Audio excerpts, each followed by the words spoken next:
दोस्तों, कुंभ के बारे में तो हम सबने सुना है। बट कुंभ के आगे महा शब्द जुड़ने से और इसका महाकुंभ बन जाने से इसमें क्या चेंजेस हो जाते हैं, कुंभ के होने के पीछे की हिस्ट्री क्या है और इसे हिंदू धर्म में इतनी मान्यता क्यों दी जाती है। इतना ही नहीं, महाकुंभ इस बार इतना विशाल और बड़ा है कि इसे सफल और सुरक्षित करने के लिए अकेले यूपी गवर्नमेंट ने 5500 करोड़ और सेंट्रल गवर्नमेंट ने 2100 करोड़ इन्वेस्ट करा है। और क्या कुंभ सिर्फ प्रयागराज में ही होता है? अगर ऐसा है तो ऐसा क्यों है? और ऐसा क्यों है कि जिन साधु संतों को शायद ही हमने कभी देखा हो, वो सारे साधु संत हमें कुंभ जैसे महामेले में देखने को मिलेंगे। और इस बार कुंभ संक्रांति के समय से लेकर महाशिवरात्रि तक क्यों आयोजित है? इस समय एनवायरमेंट में ऐसे क्या एस्ट्रोनॉमिकल चेंजेस होते हैं? और आखिरी में एक बहुत ही इम्पोर्टेंट क्वेश्चन जो शायद हम सभी के मन में कॉमन है, वो ये कि क्या शाही स्नान या गंगा स्नान मात्र कर लेने से क्या हमें अपने सारे पापों से मुक्ति मिल जाती है और हम पवित्र बन जाते हैं? तो चलिए चलते हैं, इन सभी प्रश्नों को ध्यान में रखते हुए हम अपना वीडियो शुरू करते हैं और सबसे पहले सदगुरु को सुनते हैं।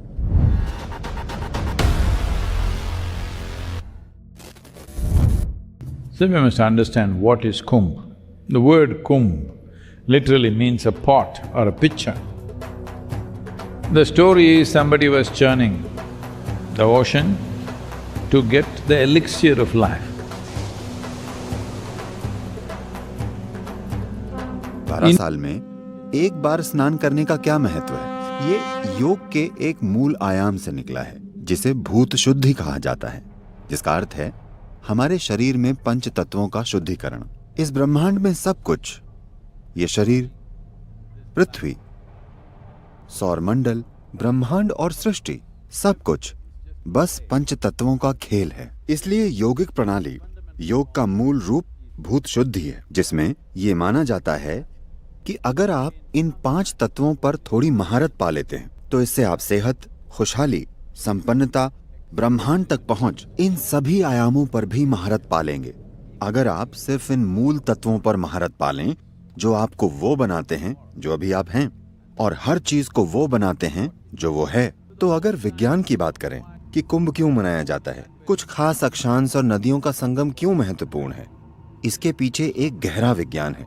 मगर मूल रूप से इसका मतलब है कि आपके अंदर मौजूद पानी को आपके बाहर मौजूद पानी के तालमेल में होना हो। इस शरीर की तात्विक संरचना ऐसी है कि इस शरीर का 72% हिस्सा पानी है, 12% पृथ्वी है, 6% वायु है, 4% अग्नि है, बाकी आकाश है। जीवन को अच्छी तरह से जीने में पानी की सबसे महत्वपूर्ण भूमिका है, क्योंकि इस शरीर का 72% हिस्सा पानी है और पृथ्वी का 72% हिस्सा भी पानी है। तो कुंभ या कुछ अक्षांशों या लैटिट्यूड्स पर नदियों के संगम का उपयोग करने के इस विज्ञान की खोज हुई। जीवन और हमारे आसपास की विभिन्न शक्तियां किस तरह कार्य करती हैं और हम कैसे उनका उपयोग कर सकते हैं, इसके गहन अध्ययन से ये खोज हुई। ये बहुत महत्वपूर्ण और खास दिन है और वे ऐसे स्थानों को चुनते हैं जहां जलाशय मिलते हैं, नदियां मिलती हैं और एक भंवर बनाती हैं ताकि सबसे ज्यादा असर हो। इसलिए वे नदियों के संगम में उस दिन डुबकी लगाना चाहते हैं। और जिस चीज की शुरुआत कुछ योगियों से हुई, उसे अब एक दिन में 4 से 5 करोड़ लोग करते हैं। यह धरती की सबसे विशाल घटना है। अगर आप वहां जाकर देखें तो आप भारत को देखेंगे, एक अलग आयाम का भारत। लोग अपनी बचत का एक एक पैसा लगाकर कहां से बस 2 दिनों के लिए वहां जाते हैं, क्योंकि किसी ने उनको बताया है कि अगर उस दिन आप डुबकी लगाएंगे तो आपको मुक्ति मिल जाएगी। आज भी इस देश में 80 करोड़ लोग सक्रिय रूप से जाने अनजाने में मुक्ति की इच्छा रखते हैं। ये एक अविश्वसनीय बात है। धरती पर कहीं भी ऐसी कोई घटना नहीं हो रही है कि इंसान अपने अस्तित्व के वर्तमान स्तर से आगे जाने की गहरी सचेतन इच्छा रखते हों। मैं आपको बता रहा हूं, अगर हम भारतीय लोग अपने अंदर एक अलग स्तर का संतुलन प्रदर्शित करें तो मेरा विश्वास कीजिए, अगले 25 सालों में हम सबसे महत्वपूर्ण देश होंगे, क्योंकि बाकी दुनिया के लिए ये सबसे बड़ी चुनौती होगी। ये ऐसी चीज है जो हम दुनिया को भेंट कर सकते हैं, क्योंकि जब एक इंसान की भीतरी प्रक्रिया की बात आती है तो किसी भी संस्कृति ने इतनी गहराई के साथ इंसान के भीतरी आयाम पर ध्यान नहीं दिया है जितना इस संस्कृति ने दिया है। ये मेरी कामना और मेरा आशीर्वाद है कि ये कुंभ मेला दुनिया को इस संभावना के प्रति जागृत करने की दिशा में एक बड़ा कदम साबित हो। दोस्तों, सदगुरु को सुनने के बाद इतना तो पता चलता है कि कुंभ का रिलेशन कहीं न कहीं समुद्र मंथन से है। ऐसी मान्यता है कि समुद्र मंथन के समय जब देवता अमृत कलश को दानवों से लेकर जा रहे थे, तब अमृत कलश से अमृत की 4 बूंद 4 जगहों पर गिरी और उन जगहों पे हम कुंभ मेले का आयोजन करते हैं। इसका तात्पर्य ये है, या परहैप्स बहुतों को ये नहीं पता कि कुंभ मात्र प्रयागराज में ही नहीं लगता, बल्कि 4 जगहों पर कंडक्ट कराया जाता है। प्रयागराज संगम, उज्जैन की शिप्रा नदी, नासिक के गोदावरी तट पर और हरिद्वार में गंगा किनारे। और इन चारों जगहों पर कुंभ का आयोजन किया जाता है डिपेंडिंग अपॉन सूर्य, चंद्रमा एंड जुपिटर यानी कि बृहस्पति की क्या पोजीशन है। चलिए इसे थोड़ा और समझते हैं और ये जानते हैं कि इस बार कुंभ को महाकुंभ क्यों कहा गया है। दोस्तों, ये काफी आश्चर्यजनक बात है कि कुंभ का विवरण किसी भी वेद या पुराण या किसी भी ग्रंथ में नहीं पाया गया है। इनफैक्ट यूपी गवर्नमेंट के महाकुंभ के ऑफिशियल वेबसाइट पर भी जो ऋग्वेद के श्लोक का विवरण है, उस श्लोक में बेसिकली कुंभ का मतलब कलश है। चाहे वो ऋग्वेद हो या स्कंद पुराण, कुंभ शब्द का विवरण हर जगह पाया गया है और हर जगह कुंभ का मतलब कलश से किया गया है। मेले जैसा कहीं भी कोई विवरण नहीं है। फिर कुंभ मेला इतनी डीपली हमारी संस्कृति में कैसे इनग्रेन्ड है? क्यों दूर दूर से, देश विदेश से अलग अलग लोग, अलग अलग साधु संत यहाँ आते हैं, कुंभ मेले में इकट्ठा होते हैं? देखिए, भले ही कुंभ मेले का विवरण किसी भी वेद या पुराण में नहीं है, बट प्राचीन काल से ही पवित्र नदियों के किनारे स्नान करना चलता आ रहा है, क्योंकि प्राचीन काल से ही हम नदियों को पवित्र और ऑस्पिशियस मानते हैं। फिर चाहे वो प्रयागराज हो, नासिक, उज्जैन या हरिद्वार, लाखों में लोग यहाँ पर स्नान करने जरूर आते हैं। इतना ही नहीं, पवित्र नदियों के किनारे मेला लगना इतना प्राचीन है कि इसका उल्लेख बौद्ध धर्म के एक ग्रंथ में किया गया है, जिसका नाम है मध्यम निकाय, जिसमें साफ साफ गौतम बुद्ध प्रयागराज में होने वाले एक स्नान पर्व को देखते हुए कहते हैं, प्रयाग में सिर्फ स्नान कर लेने मात्र से हमें अपने पापों से मुक्ति नहीं मिलेगी। इसके लिए हमारे मन और कर्मों की शुद्धि होनी चाहिए। इससे इतना तो जरूर पता चलता है कि ऐसे मेले गौतम बुद्ध के पहले से चलते आ रहे हैं। इतना ही नहीं, इसके साथ साथ प्राचीन काल से माघ मेला होता चला आया है, जो आज भी प्रयागराज में हर वर्ष मनाया जाता है। और यही कारण है कि हम में से मैक्सिमम लोगों को प्रयागराज में होने वाले कुंभ के बारे में ही सिर्फ पता है। प्रयागराज में हर साल माघ मेला तो होता ही है, जो अगेन एक मिनी कुंभ है। इसमें लाखों की संख्या में लोग और अन्य संत ज्ञानी यहाँ आकर स्नान आदि करते हैं। इतना ही नहीं, प्रयागराज में हर 6 वर्ष में अर्ध कुंभ भी आयोजित किया जाता है। यही कारण है कि प्रयाग हमेशा साधु संतों की स्वागत के लिए तैयार रहता है और सारे जगहों से ज्यादा प्रचलित है। प्रयाग की भूमि इतनी दिव्य है कि इसका विवरण हमें अग्नि पुराण में भी मिलता है, जिसमें साफ साफ ये लिखा है कि प्रयाग भूमि में स्वयं देवता निवास करते हैं। माघ मेले और पवित्र नदियों में स्नान करना ये इतना ज्यादा प्रचलित है कि इसका विवरण हमें मुगल काल में भी आईने अकबरी, जिसे अबुल फजल ने लिखा है, इसमें भी मिलता है। और इतना ही नहीं, यही वो काल है जब सबसे पहली बार कुंभ मेला ये शब्द का विवरण हमें साफ साफ खुलसातुत वारिक में मिलता है, जिसमें उसमें साफ साफ उस टाइम पर हरिद्वार में होने वाले कुंभ मेला के बारे में विवरण है। कुंभ जैसे महापर्व हर शासन काल में होते चला आ रहा है, फिर चाहे वो ब्रिटिश काल में ही क्यों ना हो। इनफैक्ट ब्रिटिशर्स भी चारों जगहों पे अलग अलग समय में कुंभ कंडक्ट करवाने के लिए अलग से योजनाएं बनाते थे। विद दिस आगे बढ़ते हुए ये जानते हैं कि कुंभ का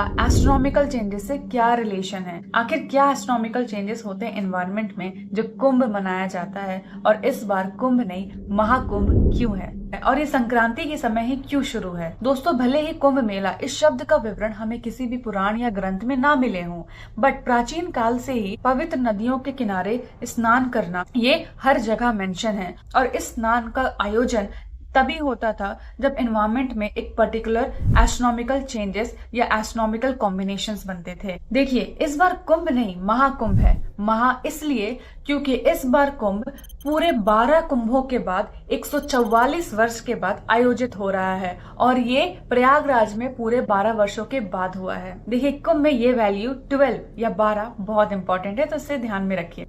देखिए, जैसा हमने पहले देखा कि समुद्र मंथन से कुछ ना कुछ रिलेशन कुंभ का जरूर है। ऐसी मान्यता है कि समुद्र मंथन के समय देवता दानव के बीच अमृत कलश को लेकर 12 दिन तक लड़ाई या कॉन्फ्लिक्ट चले थे और देवता का एक दिन इज इक्विवेलेंट टू ह्यूमन के 1 साल। दिस मीन्स कि 12 देवता के दिन is equivalent to 12 years of humans. और इन्हीं 12 सालों में जुपिटर यानी कि बृहस्पति अपना एक साइकिल सन के अराउंड कंप्लीट करता है। और इस देवता दानव के बीच में अमृत कलश को लेकर जो झड़प हुई थी, इसमें बृहस्पति, सूर्य और चंद्रमा तीनों ने बहुत ही इंपॉर्टेंट रोल प्ले किया था।